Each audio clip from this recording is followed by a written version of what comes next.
भारताचे लोकप्रिय ऑस्कर विजेते संगीतकार ए.आर. रहमान आणि त्यांची पत्नी सायरा बानू यांनी लग्नाच्या 29 वर्षांनंतर विभक्त होण्याचा निर्णय घेतलाय. दोघांनी घटस्फोटाचा निर्णय घेतल्यामुळे चाहत्यांना देखील मोठा धक्का बसलाय. सध्या सर्वत्र फक्त ए.आर. रहमान आणि सायरा बानू यांच्याच घटस्फोटाची चर्चा रंगली. 19 नोव्हेंबर 2024 रोजी वकिलांनी एक निवेदन जारी करत दोघांच्या घटस्फोटाची माहिती दिली आहे. वकील वंदना शहा यांनी दिलेल्या माहितीनुसार नात्यातील भावनात्मक तणावानंतर दोघांनी विभक्त होण्याचा निर्णय घेतलाय. शिवाय खुद्द ए.आर. रहमान यांनीही सोशल मीडियावर पोस्ट करत त्यांच्या घटस्फोटाची घोषणा केली आहे. ट्विटरवर ए.आर. रहमान यांनी पोस्ट शेअर केली आहे. लग्नानंतर 30 वर्ष पूर्ण करू अशी अपेक्षा होती, पण प्रत्येक गोष्टीचा एक अनोखा अंत असतो असं वाटतंय.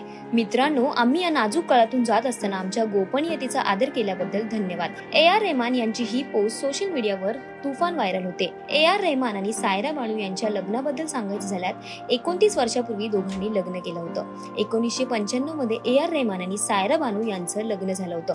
त्यांना खतीजा, रहिमा या 2 मुली आणि अमीन हा मुलगा देखील आहे. दोघांनी घरच्यांच्या सहमतीने अरेंज मॅरेज केलं होतं, पण आयुष्यात कठीण वळण आलं आणि दोघांनीही विभक्त होण्याचा निर्णय घेतला.